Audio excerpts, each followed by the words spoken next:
se tramita tamén nos xulgados do social en Galiza, en menos de 1% son capaces de recibir resposta ou conseguir que todo o trámite se faga en galego, non?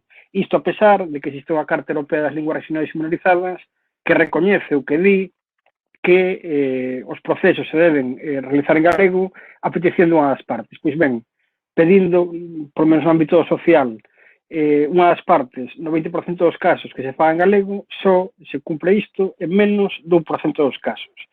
Do ensino xa falamos longo pola mañá, mesmo falou da proposta que de bases para a normalización no ensino que promoveu a mesa xunto con outras entidades e organizacións sindicais, entre elas tamén a CIGA Ensino, non? Ou no ámbito dos medios de comunicación, pois efectivamente agora está unha campaña como a do Xabarín Clube, onde non só se reclama unha canle 24 horas para o público infantil e juvenil, senón que exista audiovisual en galego e que ese audiovisual poida ser visto polos nosos nenos e nenas e polo conxunto da mocidade, non? Mesmo para pois, novos formatos televisivos ou de consumo do audiovisual como YouTube ou como pois, calquer outros, ou plataformas digitais, se non hai se non se promove desde o público que exista en galego, evidentemente a situación logo é a que o galego está absolutamente desaparecido tamén do ámbito audiovisual e da televisión, non? Ben, moitas destas cousas que reclamamos son dereitos que temos, mas que como sociedade temos que seguir a reivindicar, non? E niso, pois, a Mesa pola Normalización Lingüística orienta grande parte do seu traballo, non? Especificamente os dereitos lingüísticos tamén, xunto con outras cousas como esta campaña da que falaba agora do Xabarín Clube, que aproveito para lembrar a que non o fixese, que poda asinar en máis de 300 establecementos que existen por toda Galiza ou mesmo nos locais da CIGA. Bueno, pois, como dicía, se non a sociedade quen se move, pois non se poden non se dá cumprimento a estes dereitos, non? E por iso existe, primeiro, para saber cales son os que se incumpren e como se vulneran esses dereitos, existe o Observatorio de Dereitos Lingüísticos que dirixe Elsa Quintas, que nos acompaña hoxe, que ademais tamén é vicepresidenta da Mesa. Lembro que o Observatorio de Dereitos Lingüísticos pois é unha das liñas de traballo tamén da propia Mesa pola Normalización Lingüística.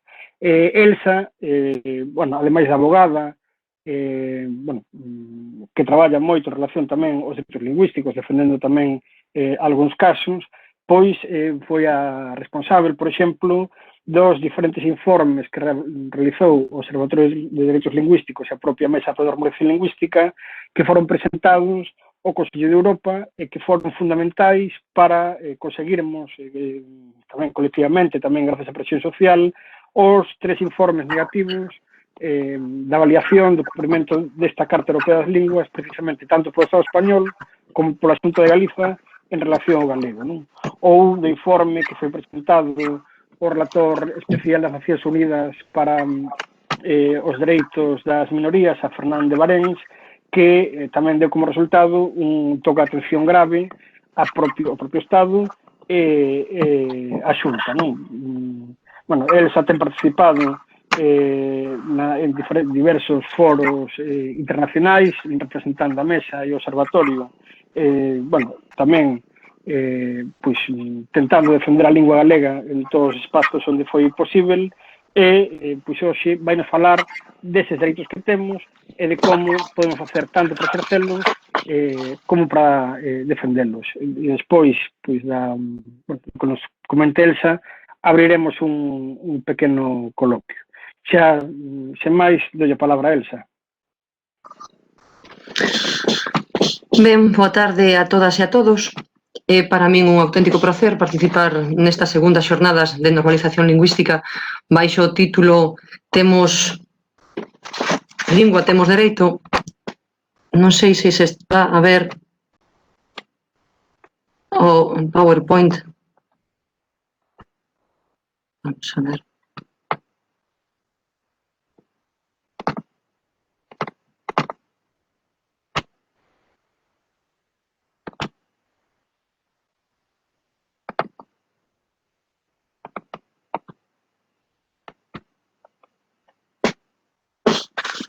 Consíguese ver o PowerPoint que teño preparado aí? Non? Ahora mismo...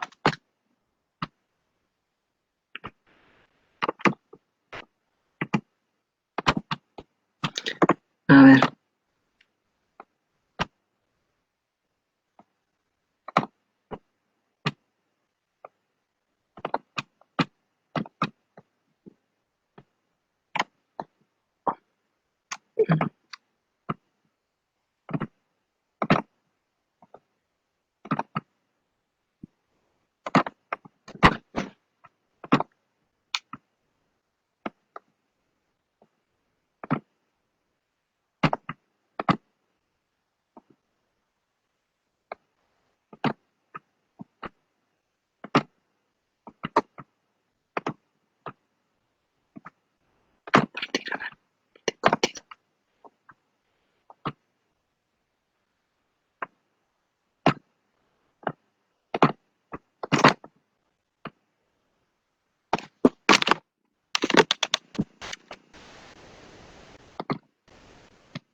Se non será, pois... Sí, vai ter que ser así a pelo. A ver. Ben, pois vai ser así, sen PowerPoint, lamento. Ben, pois como é de supor, non hai propiamente unha norma, unha soa norma que conteña todas as situacións nas que podemos empregar a nosa lingua. Os nosos dereitos están espallados por diversas normas que a continuación citarei. Algúnas normas son ditadas despois da Constitución de 1978 mais outras foron moi anteriores, de que sexa necesaria unha interpretación no seu sentido máis amplo, adaptándoa á realidade plurilingüística que veu a recoñecer a Constitución. En primeiro lugar, cabe salientar que sorprende o escaso desenvolvemento legislativo en Galiza das normas de primeira xeración. Chamamos primeira xeración as normas como o Estatuto de Autonomía e como a Lei de Normalización Lingüística do 83 e que recollen uns mandatos que deberon de ser despregados, deberon de ser desenvoltos na súa integridade para dar lugar a unha verdadeira normalización lingüística en todos os ámbitos. Isto non sucedeu así e é por iso que falamos dun ordenamento xurídico lingüístico galego moi escuálido, moi cativo e, polo tanto, incompleto. En calquera caso, todas e todos, ou case todas e todos, podemos saber que temos o dereito a usar a nosa lingua ante os poderes públicos, pero moitas veces descoñecemos como defendelos ou como facelos valer ante un eventual incumprimento. Pois ben, o dereito lingüístico é un dereito fundamental recoñecido pola Declaración Universal de Dereitos Humanos, aprobada en 1948, e así dinos que toda persoa ten os dereitos e liberdades proclamados nesta declaración sen distinción ninguna de raza, cor, sexo, idioma, religión, opinión política ou calquera outra índole. A Carta Europea de Linguas Regionais e Minorizadas, ratificada polo Estado español no 2000, nos niveis de compromiso de aplicación máis elevados, había 3 niveis, o Estado español ratifica, penso que moitas veces, non sei se de forma ignorando o que isto supuña, pero desde logo que moitas veces queda en papel mollado. Ben, pois o Estado español ratificou no nivel máis elevado, pois ben, no preámbulo, a Carta Europea define o dereito lingüístico como imprescriptível, é dicir, é imprescriptível practicar a lingua regional ou minorizada na vida privada e pública. Esta norma, a que xa se referiu antes Marcos, recolle unha interesantísima relación de dereitos a que falei despois alusión. Vou a ir dende o máis xenérico ao máis concreto, despois imos debullar cada un dos dereitos que nos asisten como galegofalantes. En primeiro lugar, vou referirme á Constitución, porque a Constitución é o pear fundamental do que parte o ordenamento xurídico español e está presidido polo principio constitucional de igualdade e no seu artigo 14 establece que os españois son iguais ante a lei sen que poida prevalecer discriminación ningunha por razón de nacemento, raza, sexo, religión, opinión ou calquera outra condición ou circunstancia persoal ou social. chama a atención que se omite unha referencia expresa á lingua que, porén, si conteñen outros textos. O artigo 3 da Constitución establece que o castellano é a lingua española oficial do Estado.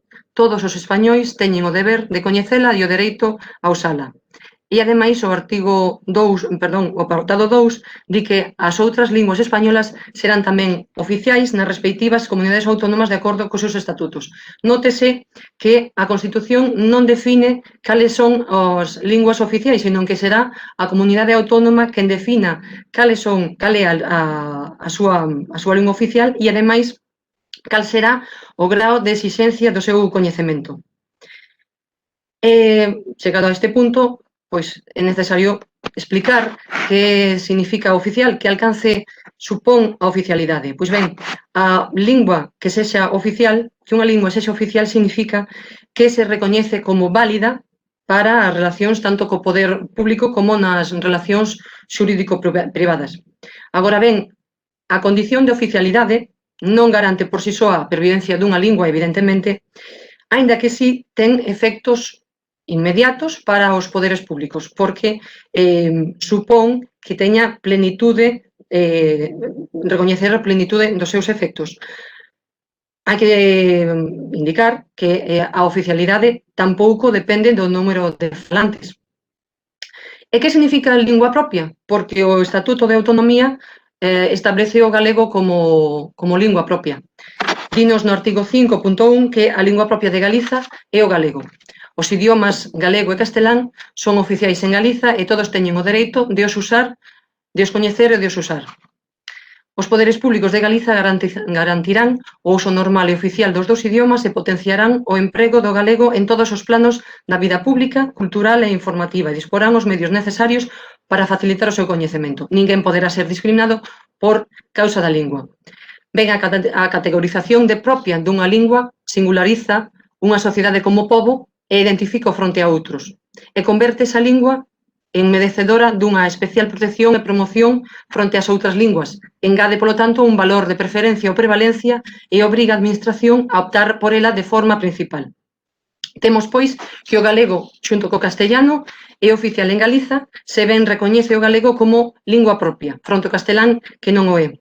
Esta caracterización ten efectos inmediatos para os poderes públicos e outorga dereitos aos cidadáns porque transforma o contexto lingüístico e maniféstase na vertente persoal, na liberdade de expresión que posibilita ao individuo a empregar calquera lingua oficial nas súas relacións privadas. Isto é, o cidadán ten, por tanto, un dereito público subxectivo ao seu uso, obrigando aos poderes públicos, a súa vez, a recoñecer e respeitar ese dereito de uso. A oficialidade da lingua concrétase, polo tanto, no dereito a empregarmos a lingua con efectos xurídicos, con plenos efectos xurídicos, o que chamamos a eficacia xurídica, ten dereito a que non se lle rexeiten as comunicacións orais e escritas dirixidas aos poderes públicos, o dereito a escoller entre as linguas oficiais como vehículo de comunicación nas relacións privadas e tamén nas públicas e, o máis importante, é que se proscribe a discriminación por motivos lingüísticos.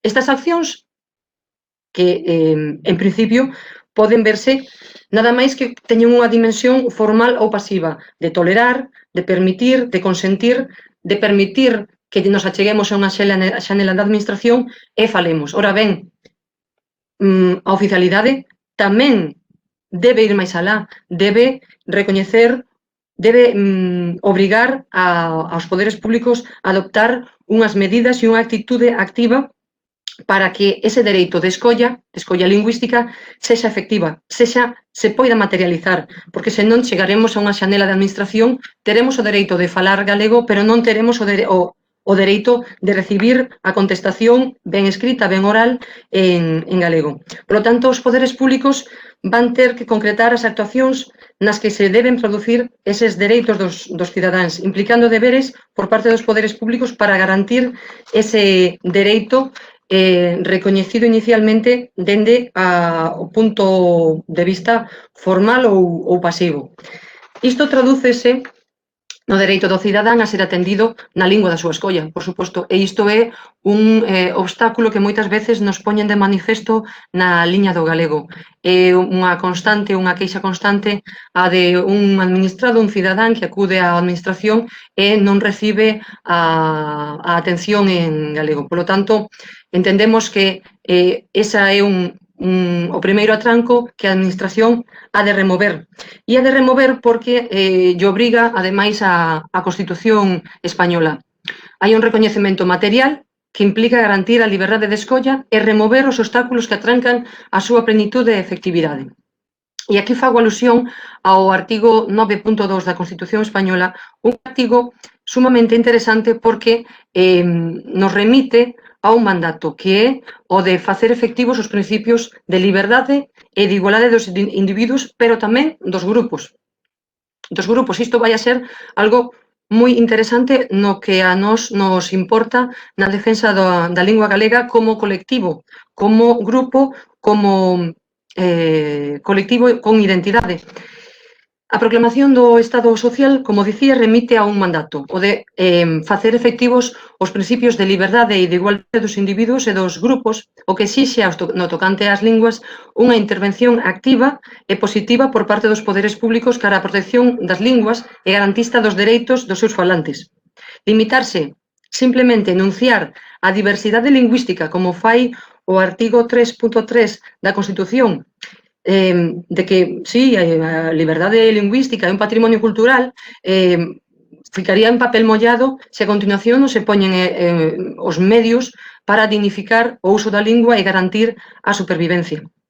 Un medio eficaz para incidir na realidade sociolingüística é propiamente o ordenamento xurídico, a través do que poden servirse ou do que deben servirse os poderes públicos, como dispón o citado artigo 9.2 da Constitución española, removendo os obstáculos que impiden ou dificulten a plenitude dos principios de liberdade e igualdade do individuo e dos grupos, así como para facilitar a participación dos cidadáns na vida política, económica e cultural e social. Por lo tanto, este artigo obriga a remover os obstáculos, obriga aos poderes públicos a garantir materialmente a liberdade e igualdade e non ficar nunha simple enunciación de dereitos, e obrigaríaos incluso ata o punto de facultalos a adoptar medidas de trato máis favoráveis, isto é, as medidas que coñecemos como de discriminación positiva, porque non son máis que a aplicación dun trato desigual a quen é desigual, o que non significa en absoluto que se incorra en discriminación. Ollo, isto é moi importante recalcalo, porque xa de vello así se ten pronunciado o Tribunal Constitucional, recoñecendo a súa vez xurisprudencia do Tribunal Europeo de Dereitos Humanos, facéndose eco desta xurisprudencia que cito literalmente porque me parece moi clarificador. O Tribunal Europeo de Dereitos Humanos ten manifestado que o artigo 14 do Convenio para a Protección de Dereitos Humanos e Liberdades Fundamentais non proíbe toda diferenza de trato no exercicio de dereitos e liberdades.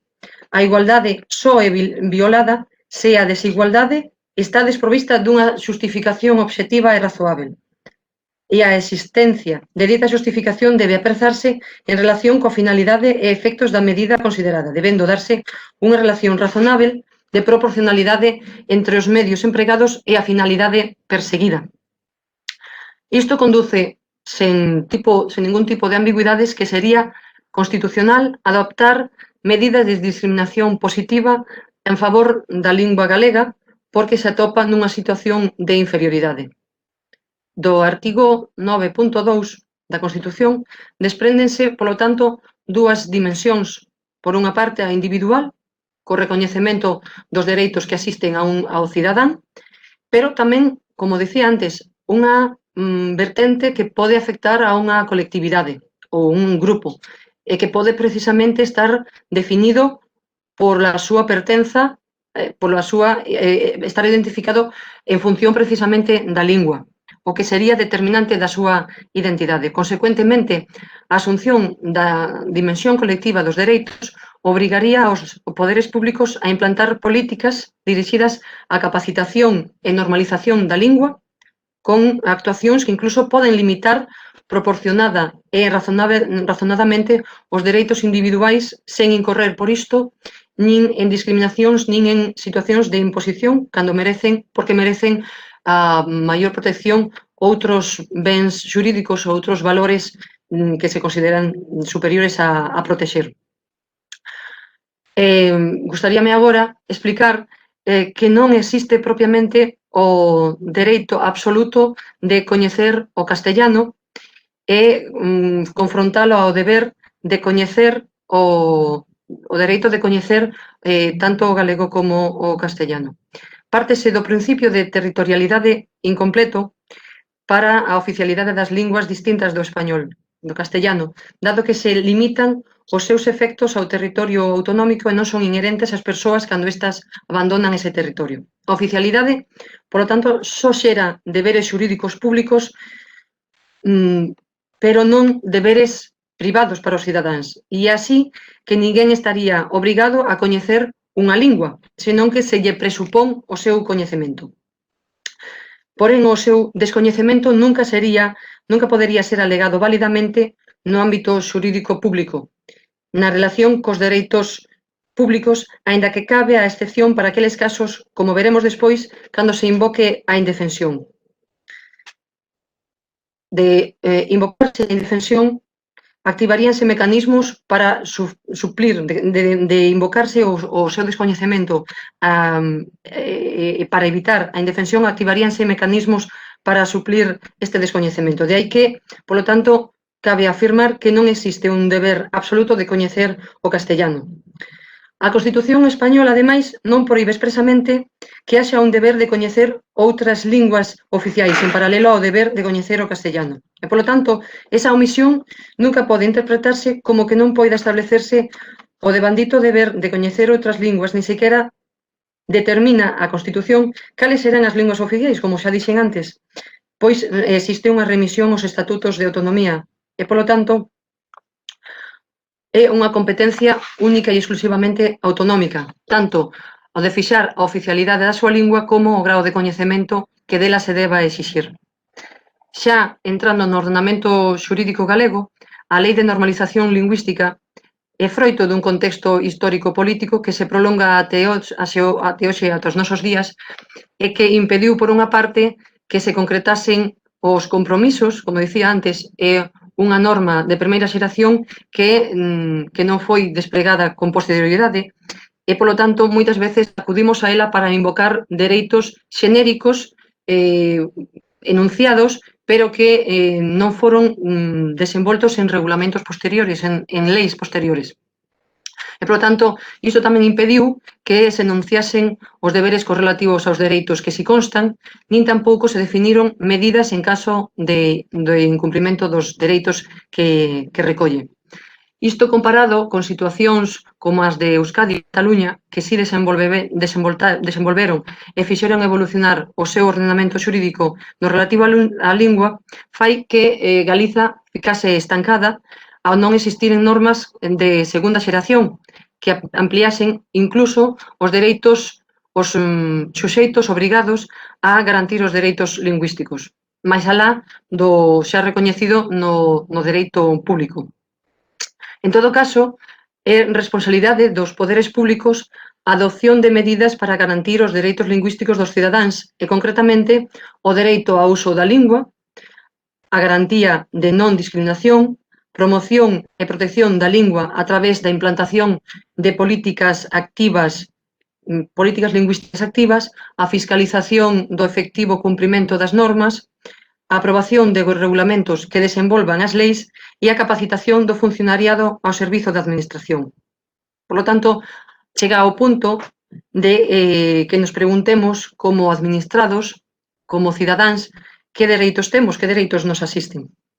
Falaba antes da administración, pois ben, a administración, no que atinxe a administración estatal, está vixente nestes momentos o Estatuto Básico do Empregado Público, cuxo artigo 54, no seu apartado 11, di que os empregados públicos deben garantir a atención ao cidadán na lingua que o solicite sempre que sexa oficial no territorio.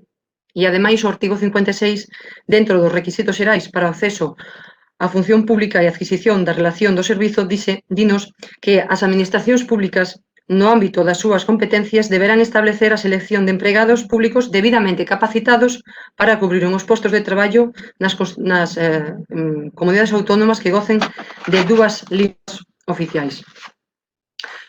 No mesmo sentido, foi aprobado en Galiza a Lei 2/2015 do emprego público que recolle exactamente o mesmo mandato, o compromiso de garantir a atención na lingua oficial que o cidadán escolla. Isto significa que temos como cidadáns un dereito de escolla lingüística.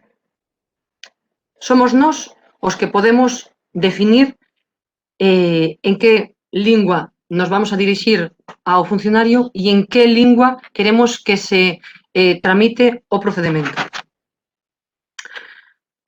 Na Administración Autonómica de Galiza, dinos o artigo 4 da Lei de Normalización Lingüística que o galego, como lingua propia de Galiza, é a lingua oficial das institucións da comunidade autónoma, da súa administración, da administración local e das entidades públicas dependentes da comunidade autónoma. E o artigo 6.3 da Lei de Normalización Lingüística recolle a obriga dos poderes públicos de promover o uso normal da lingua galega e o apartado 4 compele, obriga a Xunta a normalización progresiva do uso do galego.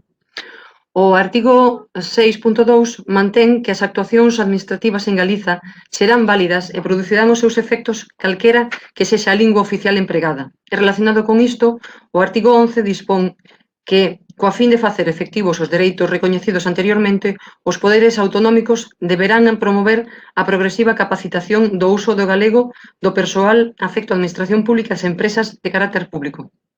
Agora ben, insisto en que estes mandatos legais deberon concretarse e desenvolverse posteriormente en regulamentos, de aí que sexa prácticamente moi escasa a remisión que poidamos facer á normativa posterior a leis de primeira xeración, a normativa de primeira xeración.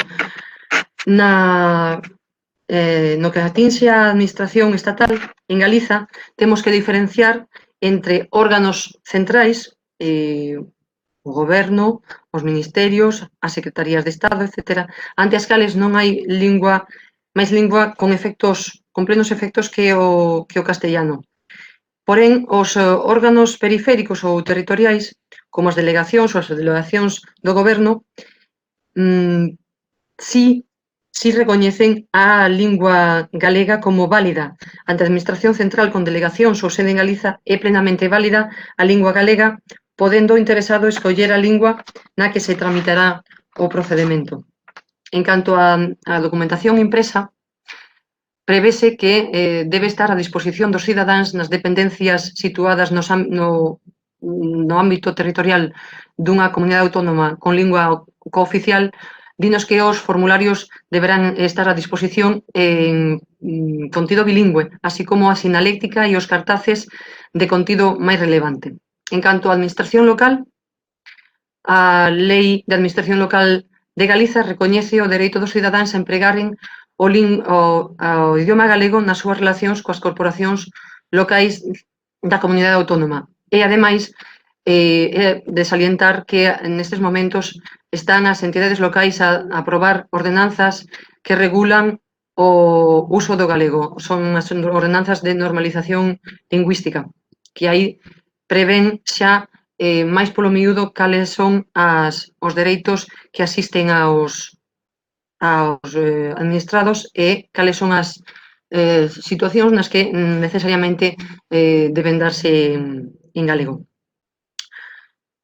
Vou pasar moi por riba dun aspecto que é a capacitación, a exixencia de coñecer o galego nas probas de selección para o acceso á función pública. Bueno, saberedes que nestes momentos o acceso o galego nada máis que se conta como un simple mérito, deixando de ser requisito para o acceso.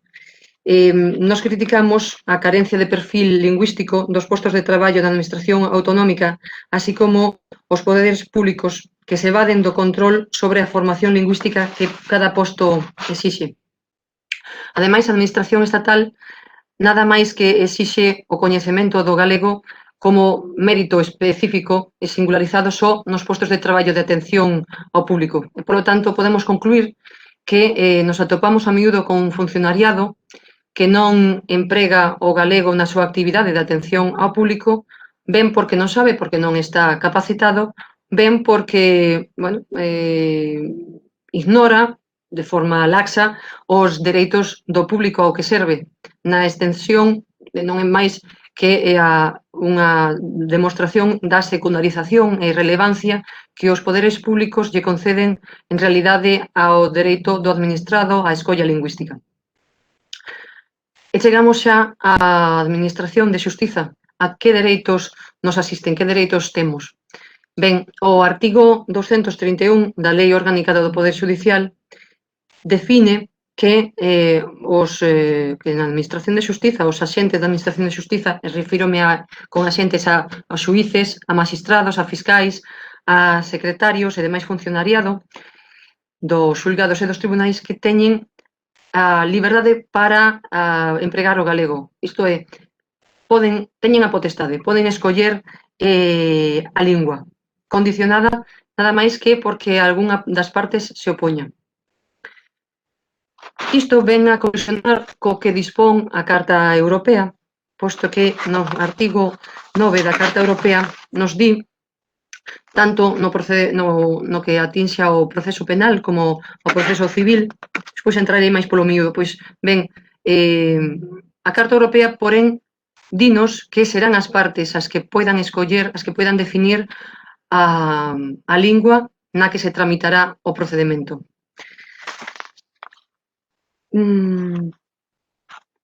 O do artigo 231, no apartado terceiro, di que as partes e os representantes, os abogados, as testemunhas e os peritos dispoñen de liberdade para optar por unha lingua oficial nesa comunidade autónoma. Aquí sí hai unha absoluta liberdade por parte das partes, das testemunhas, tamén dos letrados, a escolla da lingua con independencia do procedemento, da lingua na que está a desenvolverse o procedemento.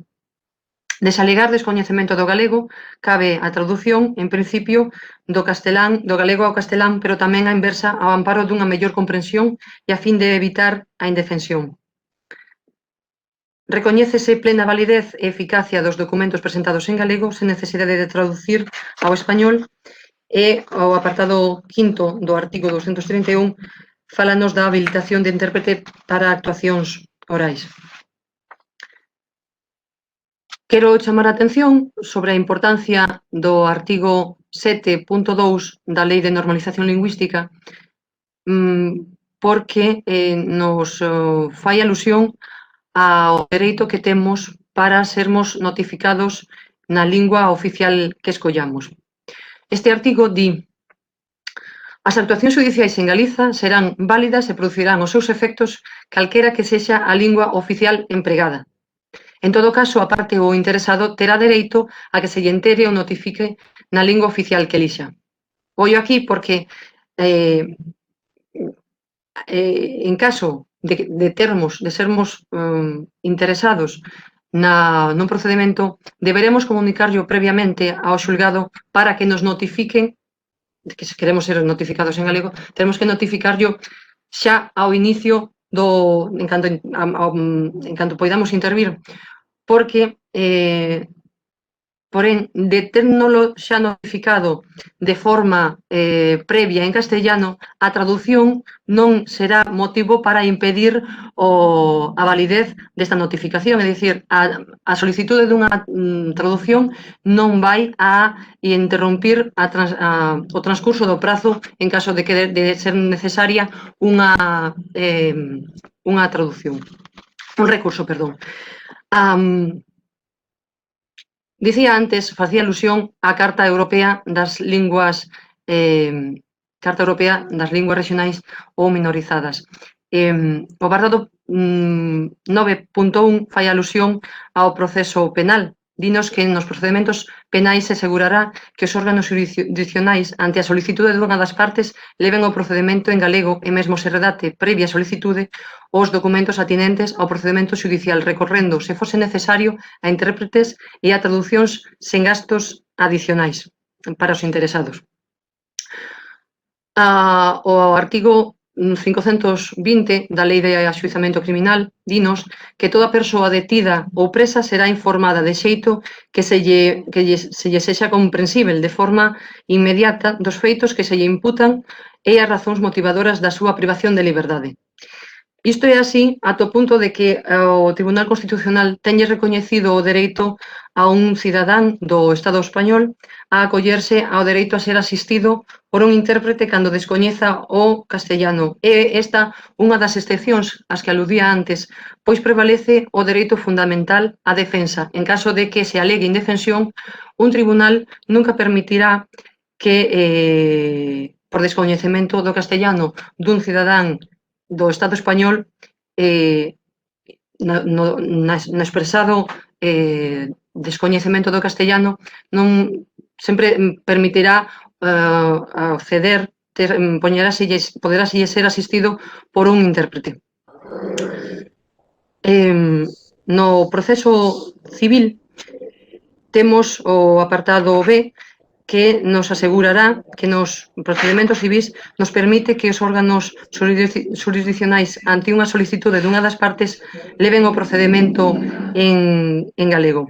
Isto, como dicía antes, colisiona coa legislación actual do artigo en vigor, concretamente, tanto do 231 da Lei Orgánica do Poder Xudicial como do 142 da Lei de Axuizamento Civil, que outorga potestade aos órganos jurisdiccionais para optar entre as linguas. É dicir, o dereito á escolla, dereito como parte, a escolla da lingua no procedemento fica entón desvirtuado. Non se armonizou a legislación española introducindo a obriga que recolle a Carta Europea de tramitar o procedemento en galego, a instancia dunha das partes, ou polo menos que se traduza o documento que se lle queira notificar, o que supón, polo tanto, unha merma dos dereitos lingüísticos do cidadán. E que sucede no ámbito penitenciario? Ben, pois na administración penitenciaria con teña sede en Galiza, o galego é lingua oficial e produce, polo tanto, efectos plenos nas relacións. Pero fora de Galiza este dereito desaparece cando se trata de penitenciarías situadas fora de Galiza. Ao preso ou ao detido tan só se lle recoñecerá o dereito a desenvolverse na súa lingua cos familiares e amigos, cos representantes de organismos, pero non así coa administración penitenciaria. E a que nos conduce a contradictoria legislación? Como nos afecta ás operadoras xurídicas? Ben, pois isto conduce a un impedimento legal, de exercitarmos o dereito a un proceso en galego, ao incumprimento, polo tanto, dos apartados da letra I do artigo 9º da Carta Europea. E, como consecuencia, a posibilidade de que se dite unha dilixencia de ordenación no xulgado no ano 2017, forzado por min, resolvendo a miña solicitude reiterada de que un procedemento se tramitase en galego. E é realmente reveladora do que está a suceder nos xulgados, porque por unha parte recoñece que o programa Minerva non está habilitado para poder traballar en galego, e ao mesmo tempo recoñece a contradición na legislación e, en definitiva, denega o dereito ás partes a escoller a lingua do procedemento. A min, en 2017, mediante unha dilixencia de ordenación, unha secretaria xudicial díxome: contestoume, en lo referente a la petición de que las presentes actuaciones se desarrollen por completo en lengua gallega, poner en conocimiento de la parte demandante que, debido a que el programa de tramitación tan solo se encuentra en lengua castellana, o programa Minerva, como digo, a aplicación que se emprega nos xulgados, e sigue a dilixencia, e que el artículo 142 de la Ley de Enjuiciamiento Civil determina que el uso de la lengua oficial de la comunidad autónoma es potestativa para los jueces, magistrados, letrados de la Administración de Justicia y demás funcionarios de los juzgados y tribunales, continuará el procedimiento tramitándose en lengua castellana, sin perjuicio de que la parte pueda presentar sus escritos en la lengua que estime oportuna. Por suposto, faltaría máis, que ainda por riba condicionaran o noso dereito a nos expresar ou a remitir documentación en galego. Esta é a realidade que vivimos no día a día nos xulgados. E até o punto da situacións estrambóticas que nun xulgado pode continuar un procedimento en castellano e casualmente, pois, que o xuiz teña ben ditar auto ou sentenza que poña fin ao procedimento en galego. Ou ben, pode darse o caso de tramitarse todo o procedimento en galego e o xuiz, porén, dar unha resolución en castellano. Pode darse o caso de que no estrado falemos unha e outra lingua sen que haxa tampouco unha harmonización. Pois, como digo, en definitiva, esta se ha de negar ás partes o dereito á escolla lingüística. Que sucede no dereito privado? Que sucede nos rexistros? E vou entrar no que se refire aos rexistros públicos, tanto o civil da propiedade como o rexistro mercantil. Ben, pois nos rexistros públicos o galego ten eficacia plena a toda a súa documentación e para fora de Galiza debe presentarse traducción. Para fora non precisa traducción cando o encargado do rexistro lle conste o contido. En breve entrará en vigor algo que me parece salientável e é o artigo 37 da Lei 20/2011 que permitirá aos cidadáns que insten a inscripción dun feito ou acto poderase solicitar que sexa asentado, que sexa practicado no rexistro civil en galego. Até o momento non é posível. Como sabedes, existen procedimentos tamén de galeguización do nome. Abondaría unha simple declaración de vontade para que se proceda a galeguizar o nome nun rexistro civil.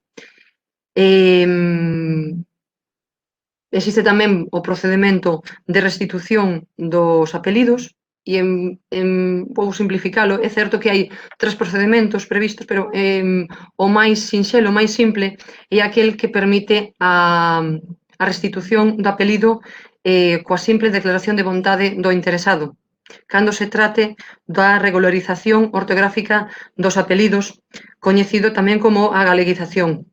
Porque coñecido como galeguización, en que eu, como digo, prefiro denominar a recuperación da forma galega, posto que, no máis probable dos casos, sexa unha deturpación acontecida hai 1 ou 2 séculos coa imposición do castellano.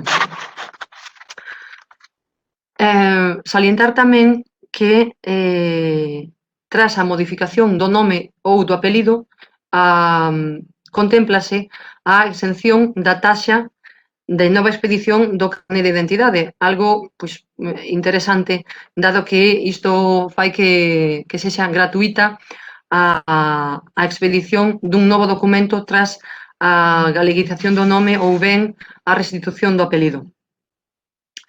Aprobáronse modelos bilingües para a emisión de certos documentos como fe de vida e estado, certificación en extracto da acta de nacemento, de defunción, de matrimonio.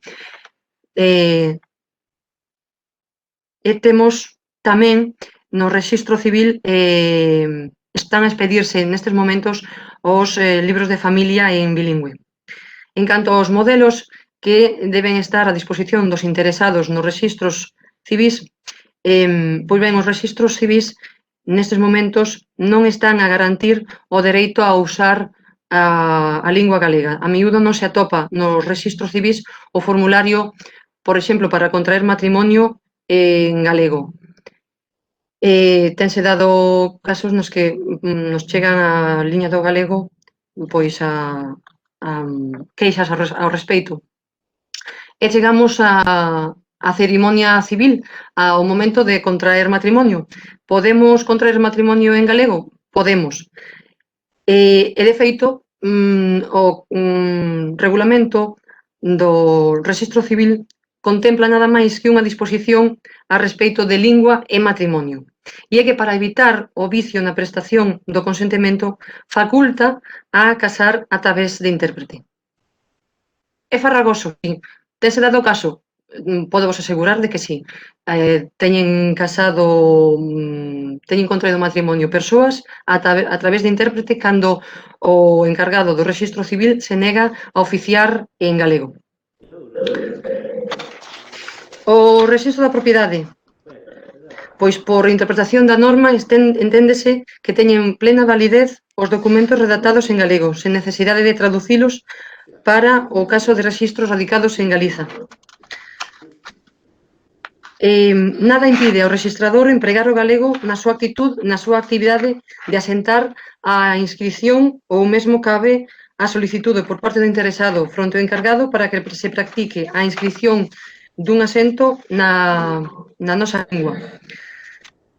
Que sucede nas notarías? Que sucede coas escrituras públicas?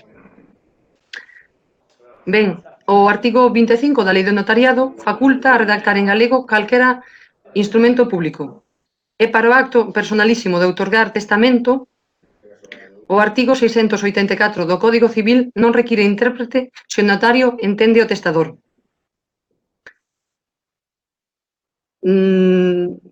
Tamén é importante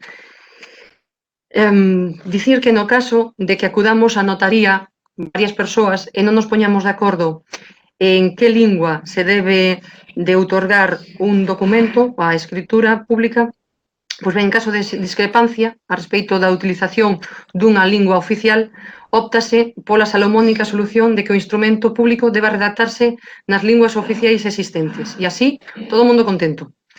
As copias expediránse no idioma oficial do lugar pedido polo solicitante. É dicir, imos a unha adxudicación dunha herdanza. Somos varios os outorgantes, somos varios os herdeiros. Que sucede? Non nos poñemos de acordo coa lingua na que queremos que sexa outorgada. Pois, como digo, óptase por unha salomónica solución de que se poderá empregar, se poderá outorgar en todas as linguas oficiais para que todo o mundo o poida ter a disposición na lingua que desexe. E en canto á lingua nos documentos privados, pois estamos no mesmo caso que enrexea o principio de libre autonomía das partes e, polo tanto, poderá empregarse a lingua que se desexe. E rematarei falando do contrato de seguro, do artigo 8º do contrato de seguro, porque é unha consulta que nos chega de forma reiterada á liña do galego. Podo conseguir a póliza dos meus seguro en galego? Podes. Di a lei, a póliza do contrato deberá redactarse a elección do tomador de seguro en calquera das linguas españolas oficiais no lugar onde esta se formalice. É dicir, ten o dereito o tomador do seguro, nós que vimos contratar coa compañía de seguros temos o dereito a escoller a lingua do noso seguro.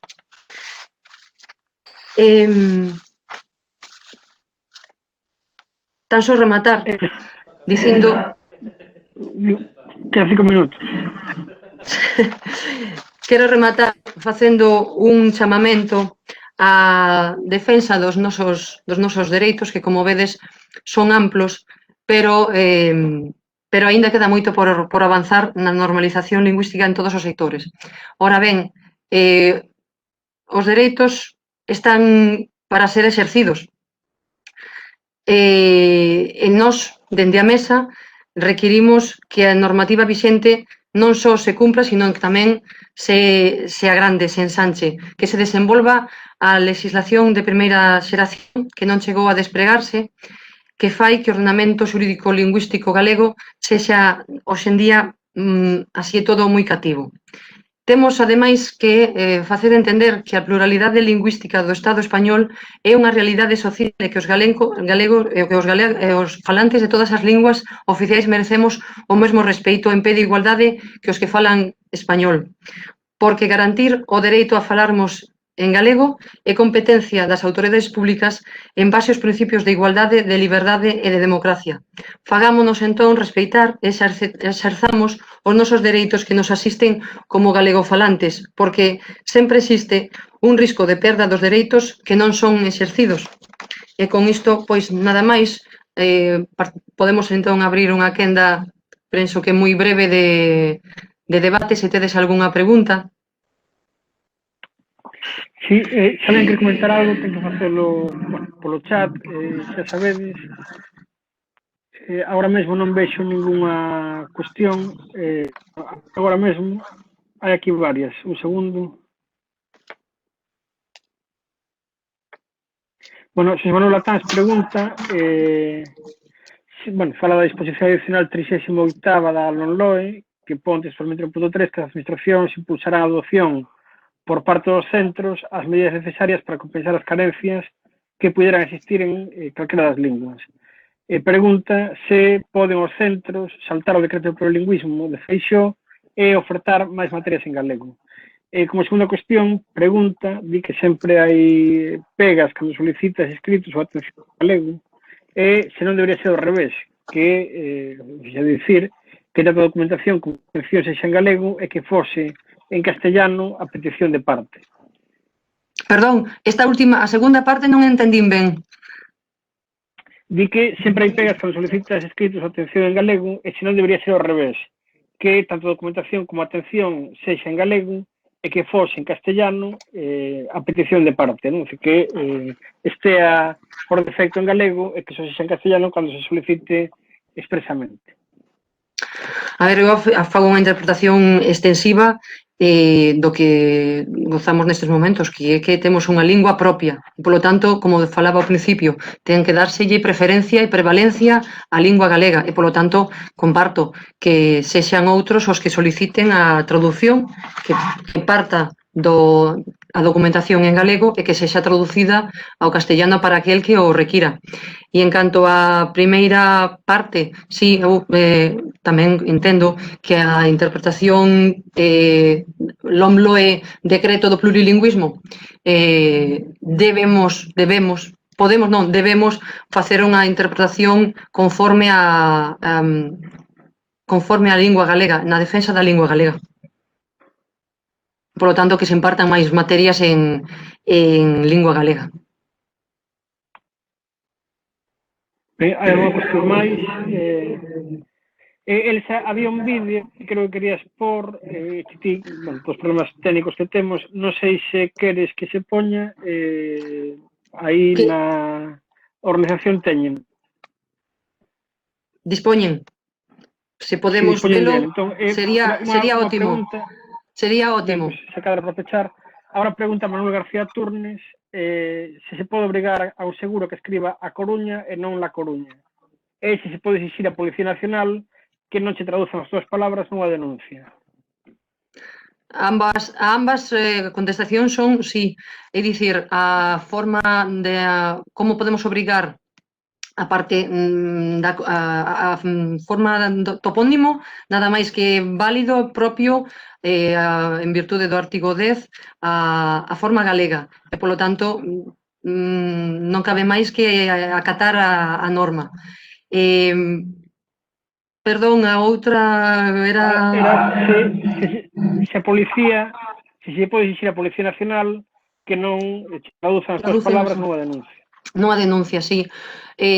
Fundamental tamén a literalidade das palabras dunha persoa nunha denuncia nunca debe ser deturpada ou traducida. Polo tanto, si cabe o dereito a manter as manifestacións literais na lingua na que foron expresadas.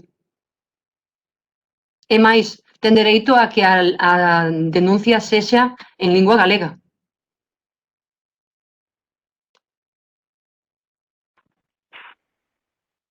Ben,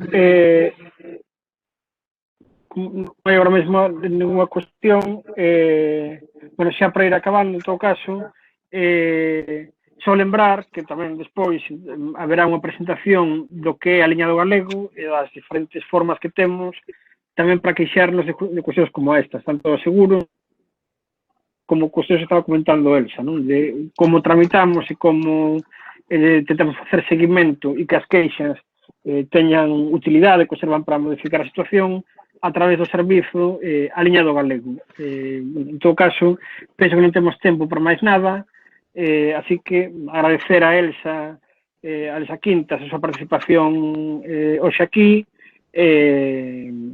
nada, despedirnos de todos e todas vos. Bueno, como sabedes, continuamos agora, iso máis nada, non sei se Elsa quere dicir algo para despedirse. Nada máis preguntar, entón é posible a emisión do vídeo? Sí, supoño que sí. Sí, poñémosla agora. Ben. Vale. Grazas.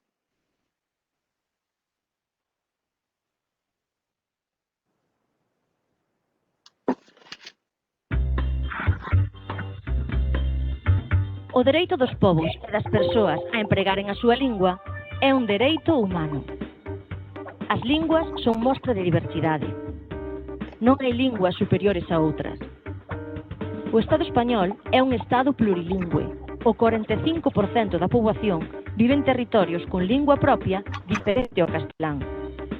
Mais a desigualdade destas linguas fronte ao castelán é manifesta. O coñecemento da lingua propia de cada comunidade non é requisito para acceder á administración pública, á administración de xustiza, aos corpos de seguridade. Reivindicamos a capacitación do funcionariado, o uso das linguas propias nas páxinas oficiais do Estado e o seu recoñecemento a nivel internacional. Tamén se debe por fin a imposición legal do castelán nas normativas de ámbito económico, na etiquetaxe de produtos, a hora de pagar impostos, multas, taxas. O Estado español debe cumprir os acordos internacionais que ratificou e as recomendacións do Consello de Europa. É o momento no que todos os partidos se deben pronunciar para acabar coa discriminación lingüística vixente. O Goberno debe estender a todas as linguas do Estado dereitos e deberes dos que até agora só se beneficiou o castelán. Por todo isto, a Mesa pola Normalización Lingüística, xunto con outras entidades sociais do Estado, recolle estas reivindicacións no manifesto Pluralidade Lingüística, Liberdade, Igualdade, Democracia, no que xurdiu unha proposición non de lei que se debaterá no Congreso dos Deputados. Garantamos unha sociedade xusta, realmente plural e democrática.